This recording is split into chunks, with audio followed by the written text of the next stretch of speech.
Welcome everyone to Dead Talk Live. Tonight we have special guest Damien LeVeck, director, writer of The Cleansing Hour, and I would probably say my favorite horror movie of 2019. Damien, thank you for being here with us. How you doing? Thanks, John. I appreciate it. Doing well. How are you? I'm good. I'm excited about this chat. And like a lot of movies, one night, people have heard me tell this story plenty of times with other films as well.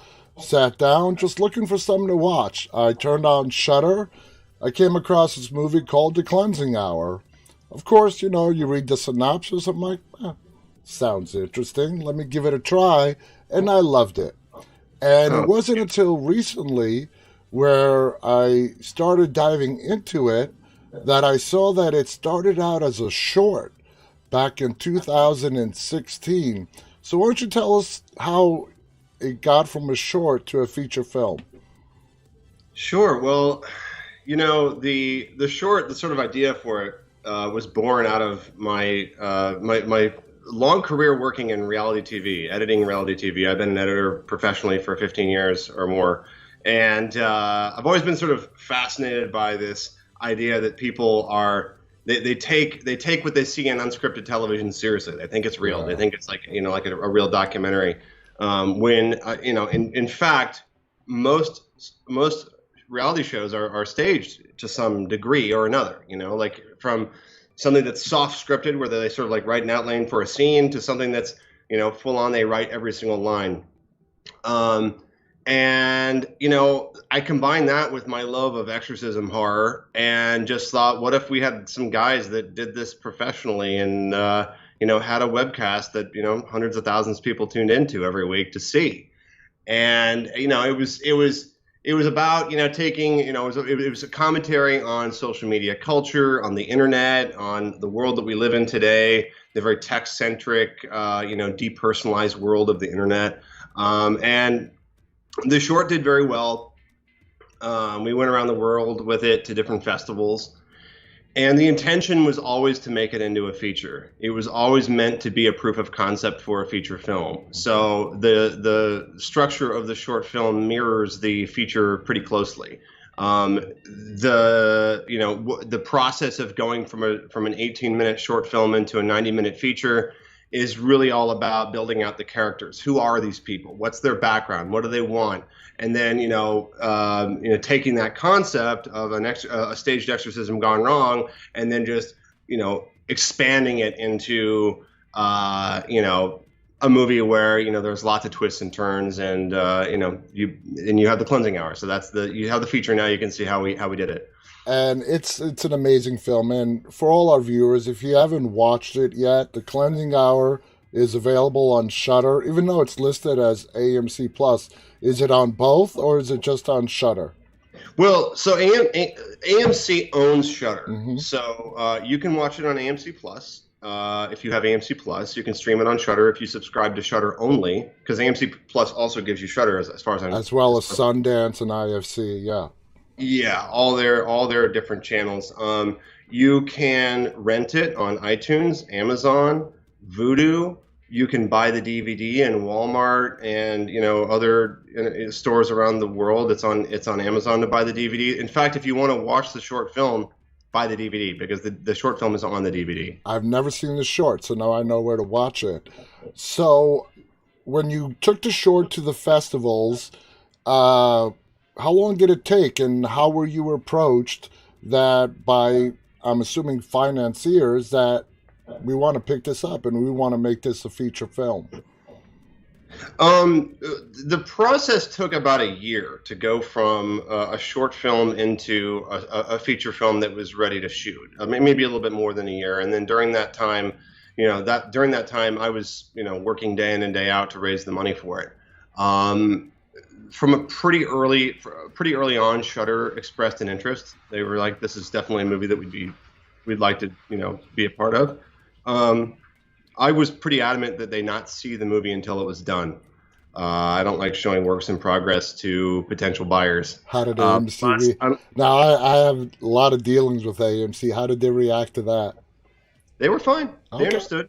They were like, "We can wait," and and they were very pleased when they saw it. So, they became our North American distributor, Awesome. and we're also streaming in all their territories. So that includes UK, Ireland, Australia, New Zealand, That's and awesome. pretty soon I think Spain. I think they're going to be in Spain soon. Nice, nice. So the short was written by somebody else, and the person who wrote the short is the features your co-writer. You Correct. wrote the screenplay, but it was derived from his short film. Uh, are you two friends? Explain the relationship and how you two got together. Yeah, well, we actually went to USC together, University of Southern California, and we ran in the same circle of buddies who are all filmmakers today. And Aaron also worked in or works in unscripted TV. So, and he and I also have an almost identical taste in movies, which is remarkable. I mean, like he'll watch something and had the exact same feelings about it as I do. So like in that respect, it was the perfect match. Now, I mean, so you got the financing, you're ready to go. This was your first feature film that you directed. You have a lot of TV experience, documentary experience, but this was your first full feature film as a director. Uh, was it always known that you would be directing the film if it ever got to that stage, or how did that work out? Yeah, that was the plan. I had some prior experience directing and being on set and working behind the camera, so that was always what I planned on doing. I really had a vision for this movie very very early on, even though there's a pretty stark creative or visual difference between the short and the feature. When we were writing the feature script, I had a very clear idea of exactly how we were going to pull it off on a budget. Because the movie was very, very challenging to make in a lot of different ways. And I had to really lean on my experience as an editor to be able to work efficiently, only shoot what I'm going to use. And because I edited Cleansing Hour too. Oh, yeah. So we were shooting very fast. We were shooting 9-10 pages a day. And each of those pages we had a combination of makeup gags, special makeup effects, stunts, pyrotechnics, all lumped together in one crazy day. So it was very, very intense, and we had to be very methodical about how we filmed it. Now the lead role played by Ryan Guzman, I mean, perfect choice. Did you have difficulty in casting that lead role till you got to Ryan, or was it happened and fell together really quickly? I think it came together pretty quickly. Ryan, I think, was our first audition actually. So Wow. he made a great first impression. I could tell. He was great in the film. And, there's not one particular moment that I could put my finger on that say, oh, this is what makes this film so great. It's the entire story, the backstory, the relationship between his best friend and his girlfriend, which does become possessed. It's like the perfect mix of it's irony coming back to bite him in the ass. Here he is, like you said, he's doing this so quote unquote reality show, but it's all fake. He's not even a priest. And he is confronted by a demonic entity that forces him to his knees and makes him submit. We're not going to give away too much. When it came, it had some really amazing special effects. Was it all practical effects? Did you throw in some CGI? How did you balance that? My goal was always to make as much practical as possible. So I'm a child of the 80s and 90s. I grew up watching horror where they didn't have CG, you know, so everything from Hellraiser to Critters and Gremlins. I adore these movies because of what they were able to accomplish practically. So I did as much practically as humanly possible. There are certain sequences where we did have to lean into CG, and we did the best we could with that. But I would say, I mean, just a rough estimate, I would say probably 70% of it is practical. That's You know, including the big reveal at the end oh yeah. is also practical. I've had people say, I don't want to spoil it for anybody, but I've had people say, you know, comment, "Oh, that CG looked really good," and I was like, "It wasn't CG." That was real. Now, I've read and where you have spoken about your, I don't know if fascination is the right word, but about demonic possession, the paranormal, just like me. Never experienced anything, don't want to. I am a 100% believer. I don't want to experience it in order to become a believer.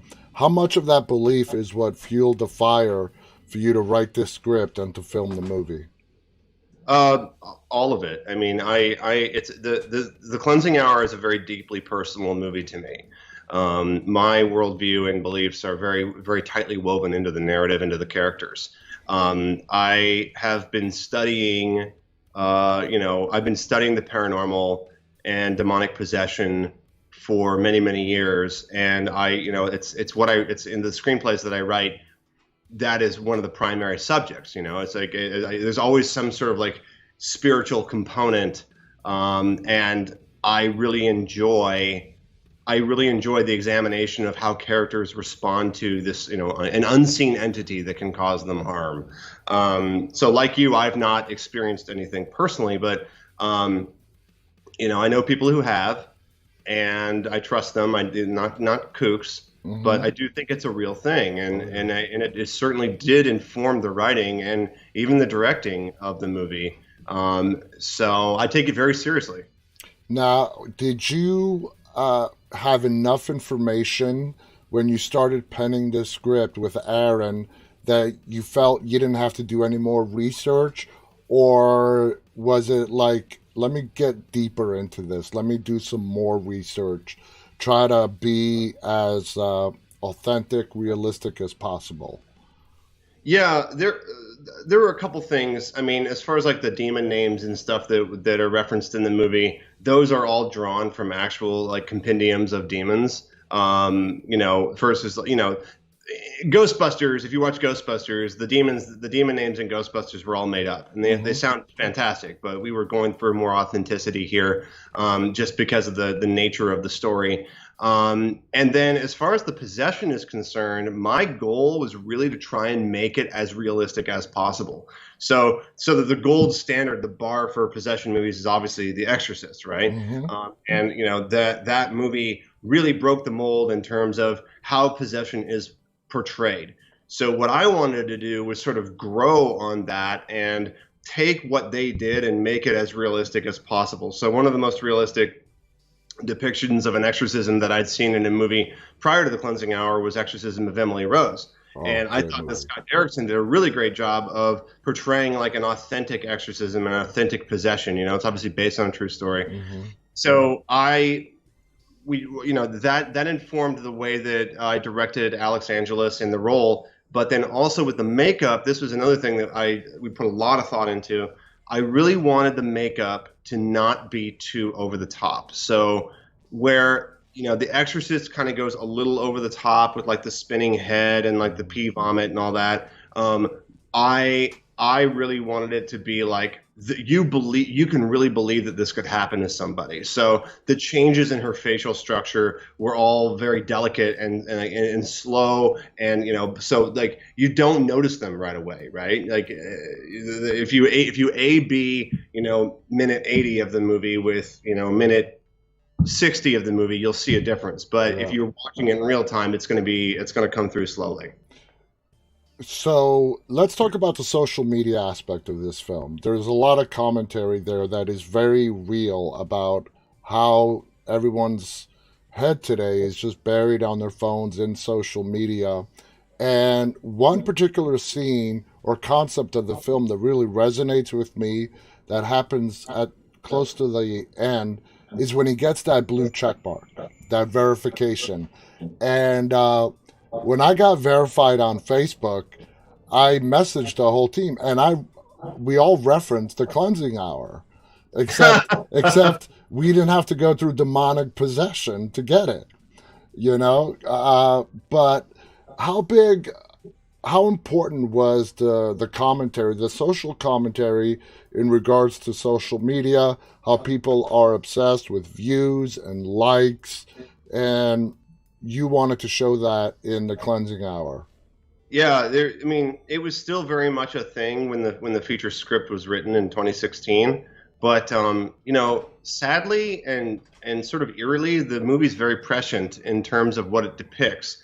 So, shortly after we finished the script, you started seeing things online about where people were live streaming suicides, live streaming mass shootings, doing god awful things in order to get more viewership.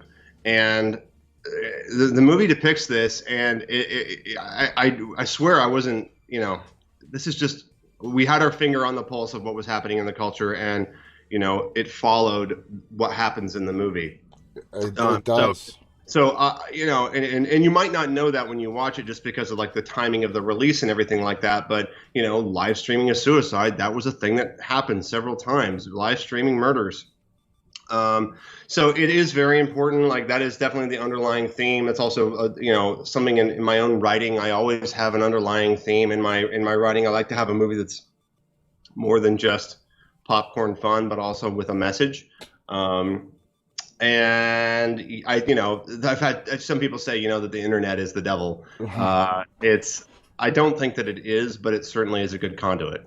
Do you believe, in your opinion, I know you wrote it, you directed it, Ryan's character at the end and what he had to endure, and him even getting that stupid little blue check mark, do you think it was any kind of revelation to him? Or if the movie continues, he would eventually go back to being the same person that he was?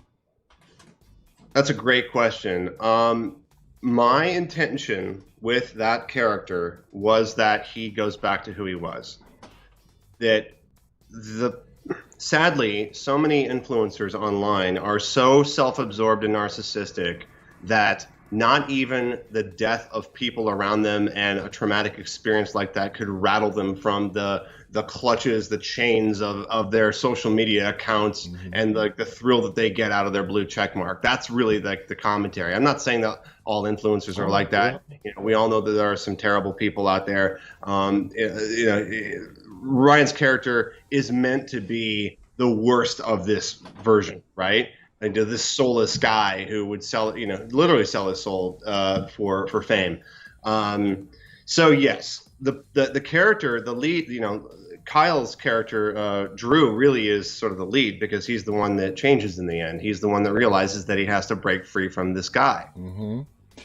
As comparing the feature film to the script, we see the progression between the two friends and the little plot twists that are revealed throughout the film. Relationships revealed and whatnot. Is that part of the short as well, or is that something just in the feature film? That's just in the feature. That's a great addition because it adds a lot of character depth and background to the three main characters.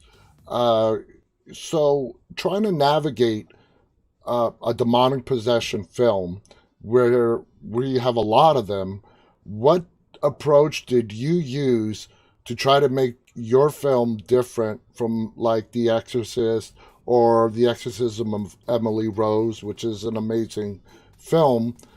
What did you do to make this your own? I suppose there are a couple of things. As far as the narrative is concerned, focusing on this idea of, doing a cleansing and expiation of your sins and revealing, your dirty little secrets to people. Just trying to depict that in a fresh way. in the setting of like this live stream exorcism set.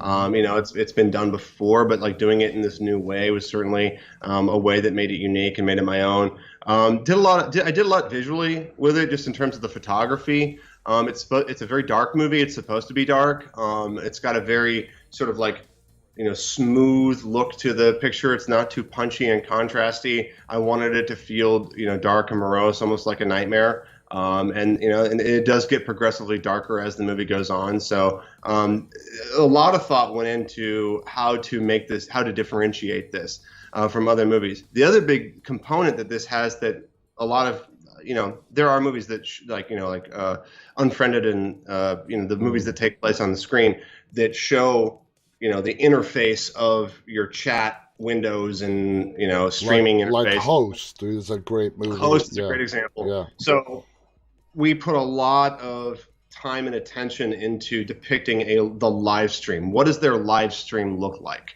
right? And you're watching this now on a live stream. There's the little play bar, and there's like the chat window, and like there's all these different UI components. We put a lot of thought into that, and also just like how we filmed it. Like what cameras we used. We used lower quality cameras, a variety of lower quality cameras, because the idea was like, well, these guys started small, so they had like a crappy little camera at first, and then they added on a nicer one, and they added on a nicer one after that. So like the quality shifts whenever we cut between those cameras. And then finally, the other big touch that like I'm very proud of is the chat feed. Yeah. I don't know if you looked at the chat feed, but that is something that is not, unless there's a very specific moment in the movie, that chat feed is not written in the script. Oh. So what I did was I took the cut of the movie before it was finished, invited 15 people over to my house, different people, different backgrounds, spoke different languages, and I got them all liquored up, and I played through every scene of the movie where the chat feed is going, and we all were writing into a Google document, our chat lines, and we got just gold from that. Yeah, pure gold. I mean, there are so many funny lines in the chat feed. If you go back and just read that, that's another movie in and of itself. And it's. I think that's brilliant the way you did it, because, I mean, I can't think of another way to create a chat feed for a movie than what you just did. I think it's genius, and it worked out great. I did notice the chat feed. Another big component in the movie is the following counter. Yes. Okay? And as the night progressed and as things really become worse and worse for these people in that studio, the numbers start to skyrocket, into the millions of viewers that are watching this. And again, it's another great commentary to what you spoke about earlier, where, murders have been live streamed, all these terrible things have been live streamed. And the way that was depicted with the viewership counter, also genius. Now, are you a horror fan? Is that the genre that you would say is the most near and dear to your heart? Yeah, I would say almost definitely. I don't consider myself a cinephile by any means, but I mean, I do enjoy horror more than any other genre. I love horror for so many different reasons. But it's such a diverse genre because there's so many subgenres within it. And I like some more than others. Obviously, exorcism horror is like probably right at the top of the list, but I do love it quite a lot. Horror, action, and sci-fi are really my three main genres.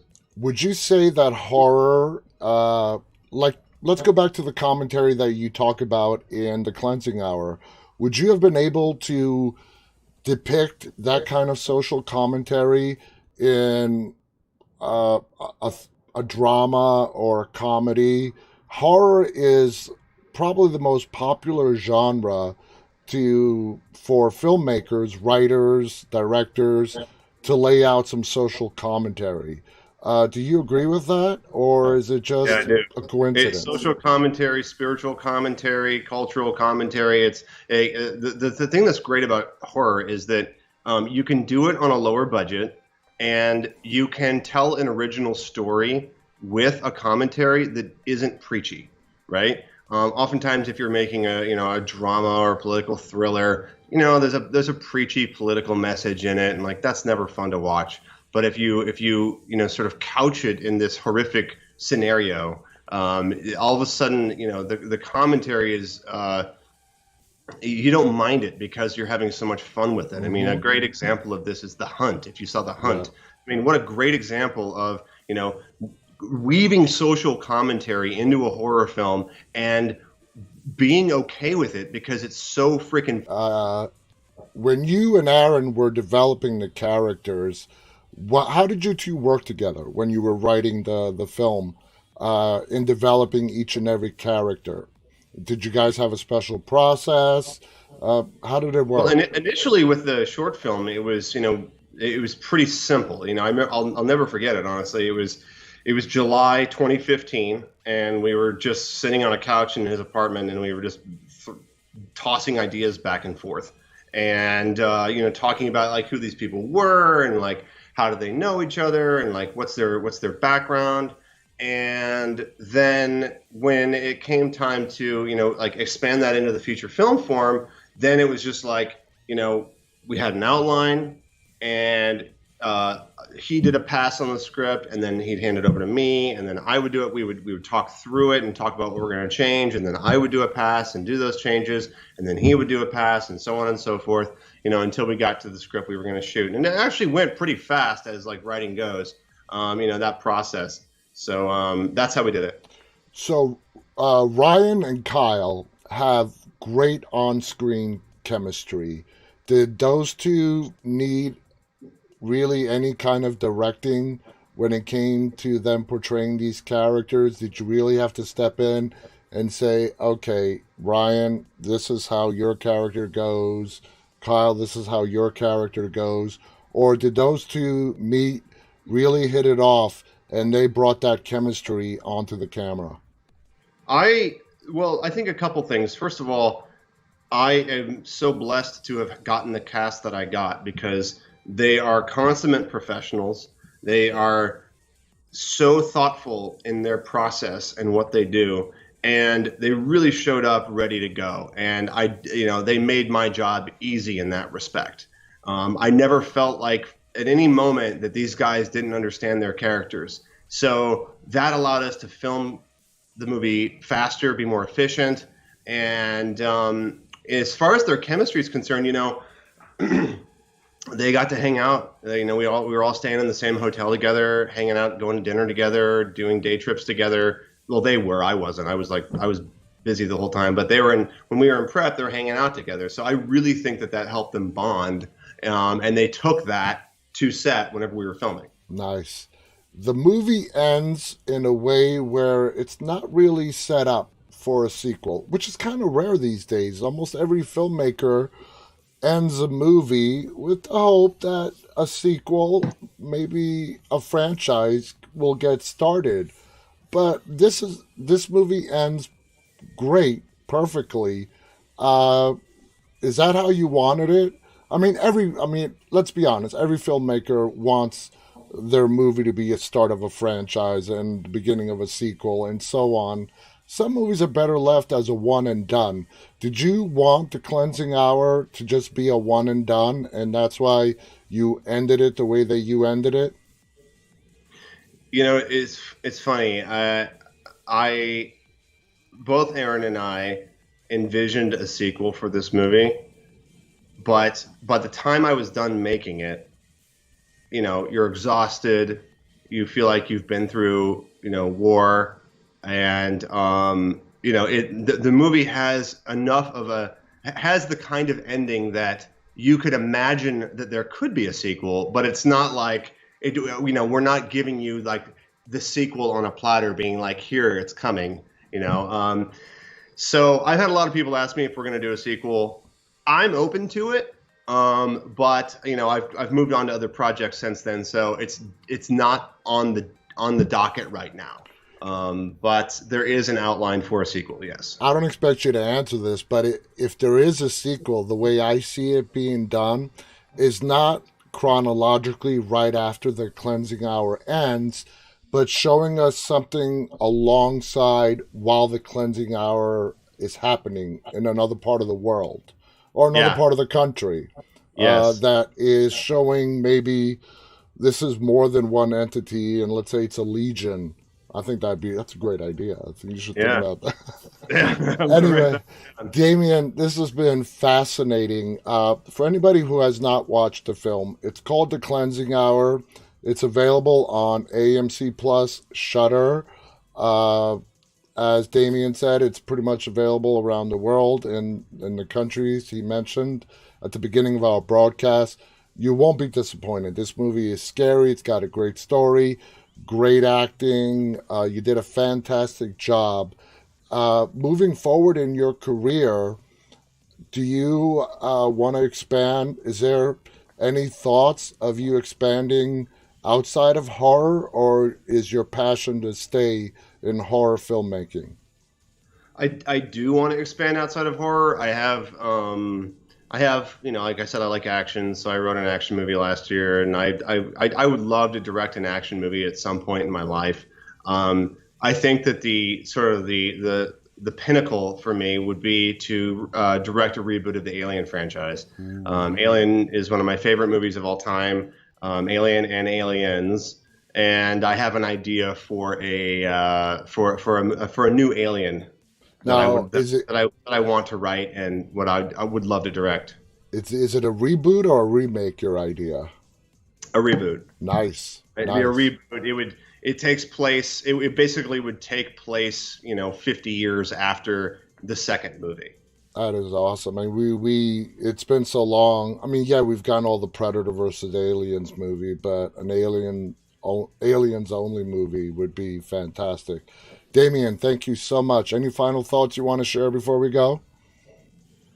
I love talking with horror fans. I made the cleansing hour for the horror community. We understand each other in a very special way. So anybody that wants to ever reach out, you're more than welcome to. I'm at Damien LeVeck on Instagram and Twitter and on Telegram. So feel free. I'd love to chat with you. And we thank you so much for bringing the cleansing hour to us as horror fans. I know I definitely appreciated it. Thank you guys for tuning in tonight. Thank you to our special guest, Damien LeVeck. Till next time, on behalf of Damien and myself, stay safe, guys, and remember, stay walking. Good night. Thanks, John.